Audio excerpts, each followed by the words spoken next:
विद्यार्थी मित्रों, आज हमारा म्यूजिक का पीरियड और आज हम सीखेंगे राग काफी। राग का नाम क्या है? काफी। और इसकी थाट भी कौन सी है? काफी थाट।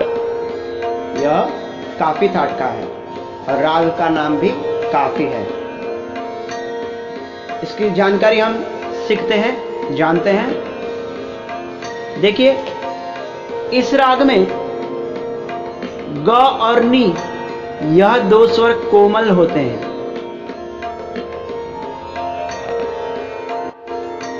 देखिए, 5th स्टैंडर्ड में हमने 3 राग सीखे थे। राग का नाम था पहला भूप, भूपाली।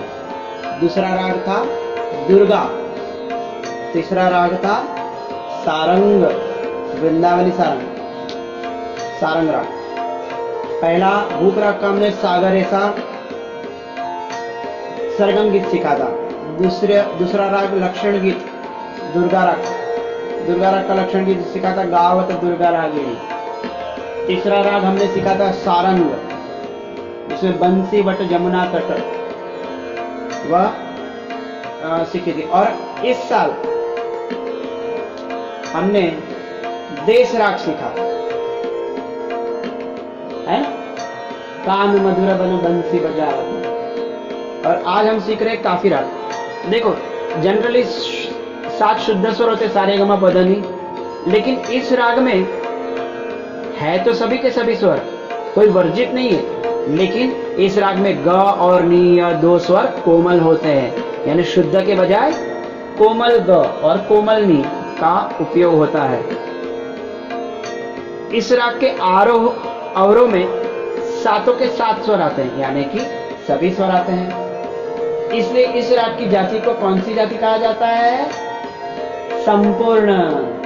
मैंने आपको बताया था, जिस राग के आरोह अवरोह में 5 स्वर आते हैं उस राग की जाति को ओढ़व जाति कहते हैं। जिस राग के आरोह अवरोह में 6 स्वर आते हैं उस राग की जाति को षाडव जाति कहते हैं।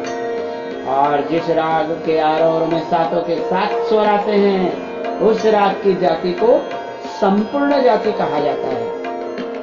तो यह संपूर्ण जाति का राग है। इस राग का वादी स्वर प है और संवादी स्वर सा है। देखिए, वादी स्वर प है।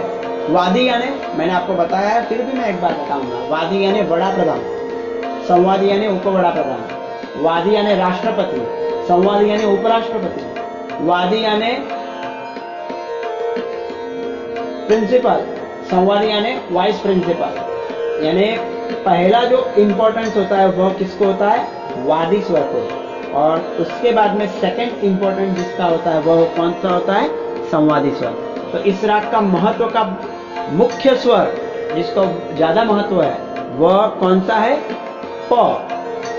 और दूसरा जिसका महत्व है, जिसे संवादी स्वर कहते हैं, वह कौन सा है? सा। तो इस राग का वादी स्वर प है, पंचम, प यानी पंचम, और संवादी स्वर सा है, सा यानी षड्ज। इस राग में लोकगीत जैसे होली के गीत ज्यादातर गाए जाते हैं। होली के गाने जो है, होली को ब्रिज भाषा में होरी कहते हैं। होली को ब्रिज भाषा में क्या कहते हैं? होरी। तो होली के गीत ज्यादातर गाए जाते हैं। और इस राग का गाने का समय क्या है पता है आपको? रात्रि का दूसरा प्रहर। रात्रि के दूसरे प्रहर में यह काफी राग गाया जाता है। और अलग अलग रस होते हैं। रस के बारे में मैंने बताया था आपको करुण रस रोने वाला, हास्य रस हंसने वाला। ऐसे यह कौन से रस में आता है? श्रृंगार रस, यानी सजने धजने संवरने वाला, जो श्रृंगार करते हैं। ज्यादा करके स्त्रियां श्रृंगार करती हैं, बिंदिया लगाती है, काजल लगाती है ना। कई अलग अलग आभूषणों से वह खुद को सजाती है। इस तरह से यह राग श्रृंगार रस का राग है और होरी गीत इसमें ज्यादा गाए जाते हैं। देखिए, अब उसका आरोह अवरोह देखते हैं। आरोह अवरोह है सारे गमा पधनी सा, 7 के 7 स्वर आते हैं। लेकिन ग और नी कोमल।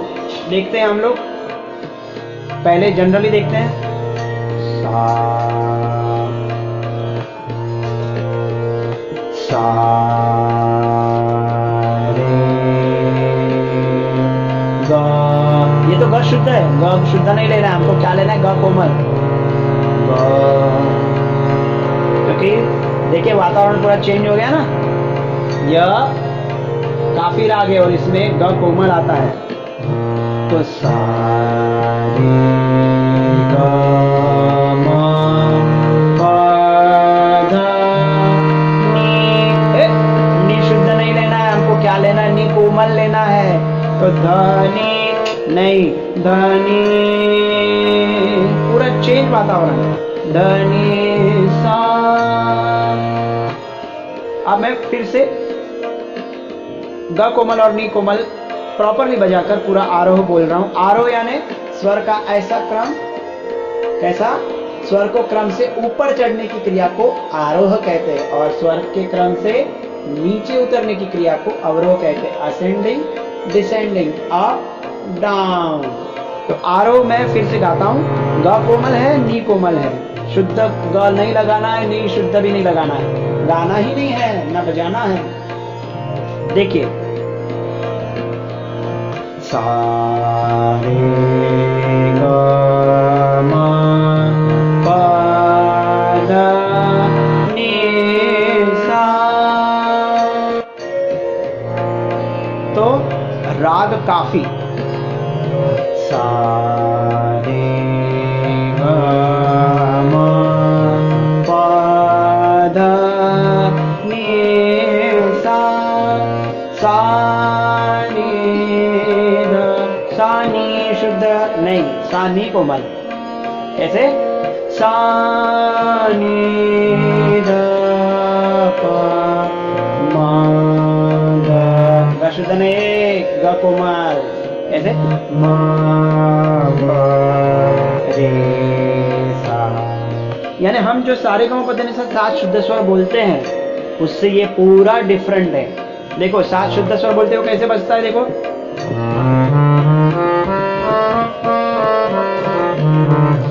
सा रे ग म प ध नी सा, सा नी ध प म ग रे सा। और अब काफी का सारे गाँव पता नहीं सा किस तरह से, ग कोमल नी कोमल, पूरा वातावरण चेंज। कैसे, देखो ध्यान से देखिए, सुनिए।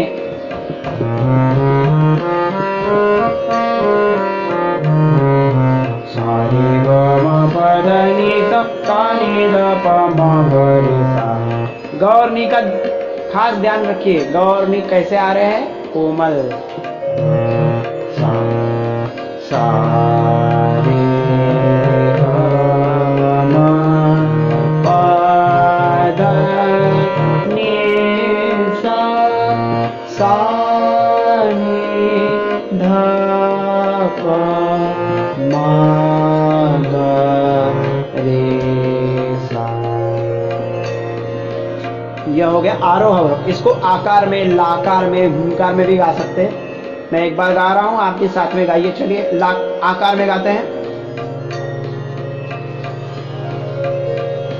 गाइए चलिए।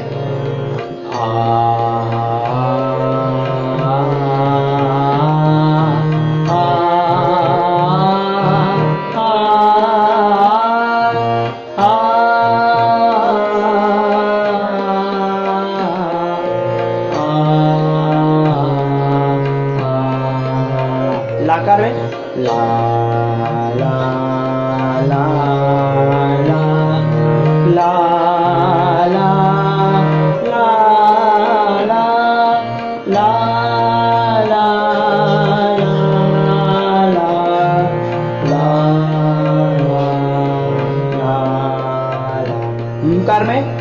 ओंकार में कैसे गाएंगे?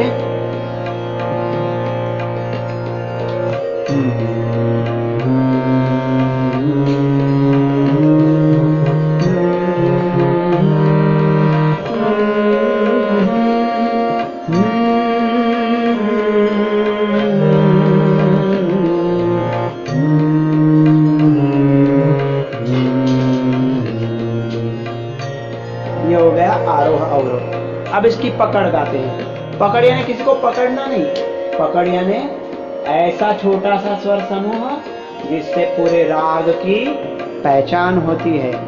इस राग की पकड़ क्या है? रे ग म प म प। इस राग की पकड़ क्या है? गाइए सभी जन साथ में। रे ग म प म प। तो इस राग की हमने जानकारी सुनी, इसके विषय में जाना हमने, उसका आरोह अवरोह जाना, फिर उसकी पकड़ भी जानी हमने। तो अच्छे से आप इसका ज्ञान प्राप्त करेंगे। धन्यवाद। नेक्स्ट पीरियड में मैं आपको उसकी चीज यानी बंदिश, चीज यानी खाने का नहीं, चीज बंदिश सॉन्ग होरी गीत हम नेक्स्ट पीरियड में सीखेंगे। धन्यवाद।